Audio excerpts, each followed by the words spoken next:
Now we come to, well, for me, it's the best presentation right now coming very soon because it's something that I always admire when it comes to being online or sitting on a computer.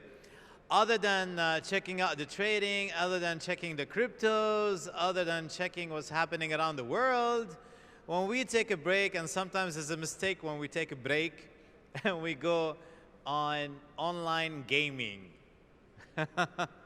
Now, let's have some little fun. How many of you is a gamer right here?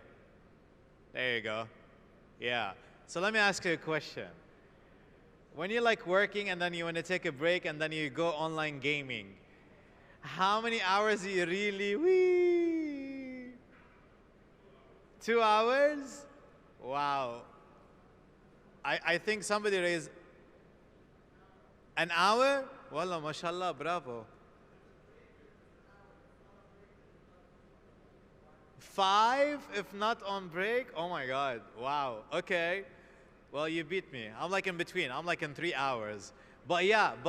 Well, speaking about gaming, ladies and gentlemen, speaking about play to earn. Now, somebody, sometimes or somehow, you might heard of it. If not, that presentation will teach you more about the gaming, how to play and earn in the same time. So gamers, this could be a good presentation for you. For the new ones, if you're not a gamer, maybe today you will become a gamer. Once you see and you listen to that presentation. With that said, let's welcome the CEO of Novo Battles. Please welcome on stage, Lucian. Okay, while we're waiting for this to just set up, I just want to take some time off to say thank you to the Dubai Crypto Expo for hosting this event. It's a very wonderful platform for all these crypto projects to just showcase what we're all about, to showcase our projects, and to also market both online and offline. Also, I want to thank every single one of you for 2 things: for coming to this event, and 2, for kind of listening to me for the next couple of minutes. So before we actually talk about the game and our background, I just want to talk about the gaming industry. So, in 2021, the general gaming industry had $180 billion worth of revenue. That's a lot of money. That's traditional games, PC games, mobile games, normal games that you play everywhere, even console games. The actual mindset in the normal traditional gaming industry is you buy a game and you have an experience, and then you buy another game and have another experience. It's a very circular pattern. You just buy, spend, and experience, spend, and experience. Now, GameFi is a new thing that happened in 2020 and grew exponentially last year. It grew by just under 3,000%, 2,900% to be exact. The actual breakdown of GameFi is essentially having financial instruments and the blockchain technology incorporated with games. Now, in January of last year, the actual transactions were just around $2 billion worth of transactions. With month-on-month growth, the actual industry grew up to $22 billion in transactions. It's still a very small chunk of the pie over here. We're talking about 180 and 20 billion. But that means there's a lot of growth, a lot of potential growth. We're talking about 10 times growth for this industry. And the actual experience is different. Not just you're buying something, you're investing in something. You're investing in an actual entity that you own. And you still get an experience, but then you don't really need to buy something else. You can transfer it, you can manage it, you can do anything else with a different project based on the actual currency, the actual token, the actual NFT that you own. Everything can be liquidated and transferred. You'll get your monies back. So this is just a general trend of what happened last year and about this whole market. Now we just talk about myself, Lucian, and over here is our founder, Phaeton. Now, who are we? Who are the actual developers, the owners, the people behind Novo Battles? What makes us so special? I'll just say it directly, we're not special. We're just like everybody else. We are gamers. We are enthusiasts for these video games that we see online, traditional ones and crypto-related ones. And we are investors and entrepreneurs. We have invested in several projects previously, from crypto wallets, like play-to-earn games, and even minute games outside the crypto industry. And we are entrepreneurs at heart. I think everyone here is an entrepreneur. We all want to have a project that see it grow, to see a little baby grow, and see that people are using and utilizing our little project. So, Phaeton and I, we started conceptualizing what kind of game should we actually build? What do the players want? 2.5 years of market research, and we realized that we're always going to be maybe a little minute step behind what the market wants. We've actually built up 2 full games previously. We built up a simple game, very similar to Pokemon, where it's essentially a card-based game. It's just a turn-based system. And we had a very complicated one, an RPG game. Well, none of these games are going to see the light of day because it's not something that we're very confident that will represent what we want to show to the people. Because last year, a lot of the games were very simple. Look at Axie, look at Titan, look at these games that are play to earn. They're very simple, basic games. Because there's no such thing as the perfect game. I was trying to develop the perfect game. The community might not like it. They're subjective. So this brings us on to what we actually built up. A game called Nova Battles. What are we? Just at heart, in a very simple way, we're a play-to-earn game. We are based just currently on the mobile platforms, Android and iOS, and we are essentially a MOBA, multiplayer online battle arena. Essentially, it's a team-based fighting game, 3v3, 4v4, and so on. So what do we do in the game in terms of blockchain? We have our own cryptocurrency called NVA with a limited supply of 10 billion NVA. We have our NFTs, which we call them the Nova Soul. Why do we say Nova Soul? Because these NFTs are going to be the heart of the actual core of the game. Only 100,000 of them will be ever created, and we will never create any more. We don't want to saturate the market. And then we are going to have a different system in place for this game. Every single data, every single transaction happening in the game will be transparent. Anything happening within this game will be made public, because the way we view ourselves is we call our game the people's game. Every single piece of data and information will be made public for one specific reason. All the future development of this game will be made and created by the ideas of the people. Now I said we are a MOBA. In the future, if the community wants us to morph this game to be an RPG game, we will do it. Doesn't mean we're going to ignore this MOBA. It will be an expansion of it. This way the players feel like they have an identity within this game. They are key shareholders and stakeholders within this game. We're not just the owners. We're not just the developers or some sort. There is no owners. The people are the one who own it. So just to show you a little bit of the gameplay, I think as soon as you guys see this gameplay, a couple of games will pop into your mind. Simple games, Brawl Star, Titan Arena, things like that. Yes, there's a reason these games are successful. They're simple, easy to adopt, and they have very minimalistic mechanics, so anybody can just get on board with this ecosystem. Our focus has been just on 2 simple things: good champion design and having a stable foundation. We want to make a foundation so stable that we can grow to be an RPG. We can grow into different genres. We want to have something that's bug-free and stable, because the players will dictate everything else in the future. They can dictate which genre and so on, which design as well, even the map itself, how it looks, characters design, the color palette, the game modes, everything will be chosen by the players. We'll just be the people executing these ideas.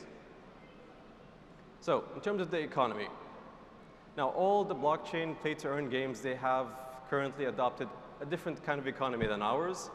We kind of went back to 2020 and early 2021. So current games, they have dual currencies, and many people will actually view it as a good thing, which could be, but the second currency always tends to drop down, always tends to cause issues later on in the future. Why do companies have dual currencies? Just to kind of inflate the number of transactions that are happening in the game, to generate hype. It's easier to say that I have 10 billion transactions in a month than saying 5 billion. Or saying 500,000 or 1 million. So 2x the transactions is much easier to market than 1x. That's essentially what these games are doing. It's artificially boosting up the transactions to gain market interest. It's this idea of FOMO, fear of missing out. That's what people keep doing. We have this game is doing so well, you can earn a lot of money, but in reality, the actual transactions are just layered.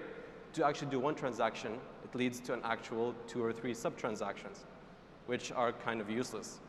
They're essentially just back down to 1. So we're bringing it back. We're bringing the simple concept back. So when people come onto our platform, they know exactly what's the supply. They know exactly what to expect. You don't need to do math when you're playing a game. At heart, we're a game. Yes, we are gamify. We're adding financial instruments, but we forget one thing in many of these games. Sometimes it just doesn't get fun anymore. It gets boring. People just tend to fade out. People just look at it in the monetary aspect, not just as a game. So we're taking it back. We're focusing on just the game. The focus is that if the game is good and we implement what the people want, what the players want, the economy will follow. Organic growth, organic hype will come in with every single expansion of the game. So I talked about how we are focused a lot on our community. They're going to be talking about the game and building it up and so on. The future is dictated by them. That's good. But what else are we doing with the community? Actually, as soon as the game goes live in mid-May, I will look at this in our team. We are the employees of the people. Our players are our bosses. You guys will dictate what we do. And not only that, we are open to collaborate with every single person in this space, from other games, crypto projects, and so on. How do we collaborate? I'll give you an example. See this? Everyone knows Shiba Inu. There's like a huge hype around meme tokens last year. Everyone's very interested in them. There's a lot of them even coming up, a lot of Inu tokens and projects. Some good, some not so good. But ultimately, we don't talk to the people in charge of it. We talk to the community. We ask the community directly. What do you guys want? Shiba community, what do you guys want? What do you wish your token has? Two very simple answers. They wanted utility, as everyone wants with their token, and they wanted the burn, because there's an oversupply of their token. So a very simple solution for us is we've created this champion, and we just said, with our Nova Souls, which are our NFTs, whenever they are minted with the Shiba icon, you can purchase this NFT not with just our NVA, but with the Shiba Inu token. That's just one example. But then you will say, okay, that's maybe some sort of utility, but what's in it for the community? I'm still getting the Shiba token. We're not. We're immediately sending it to the burn wallet. Every single amount that we're getting in Shiba will be burnt 100%. We're not going to ever be holding other tokens. So essentially, that's not the only way we're doing it.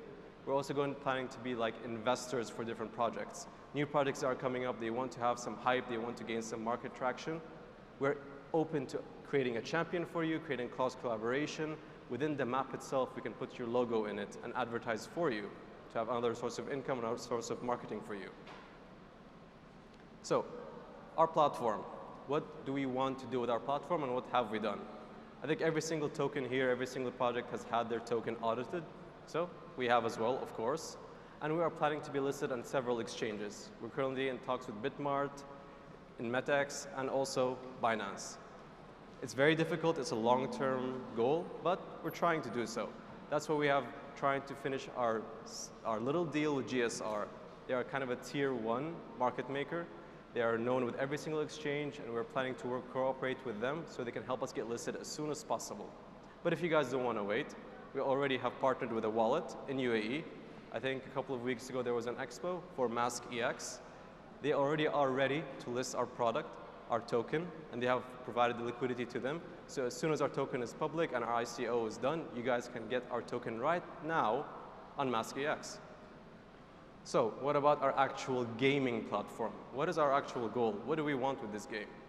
So we need to, first of all, increase our server capacity, since our target is going to be a sandbox kind of style for this game.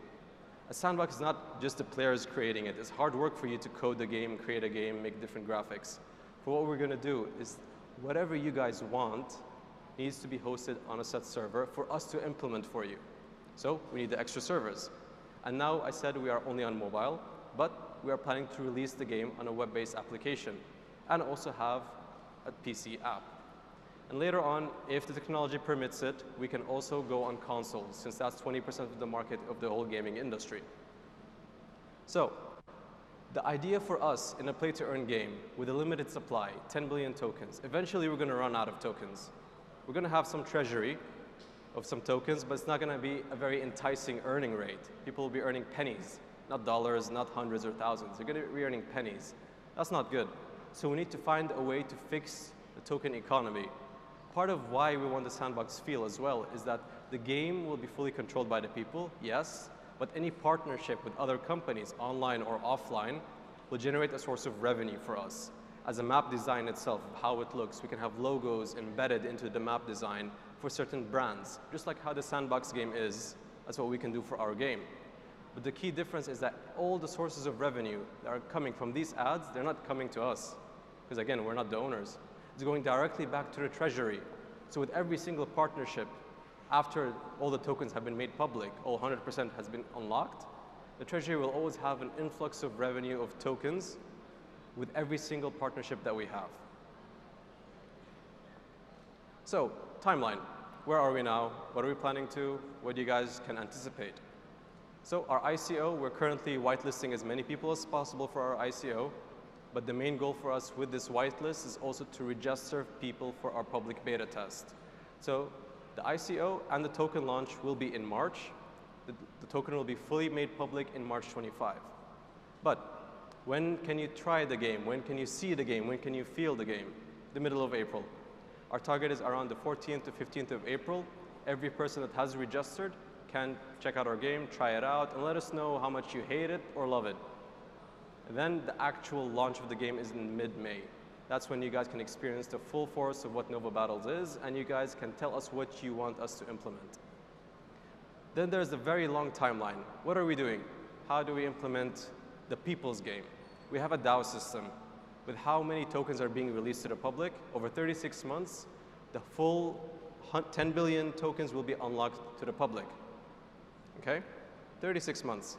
So what that means is that slowly the people will have their voices be heard throughout the duration of 36 months. People's actual votes will take into account from the first day, of course, since the tokens are not unlocked, but will always be in the same system. And how does the system work?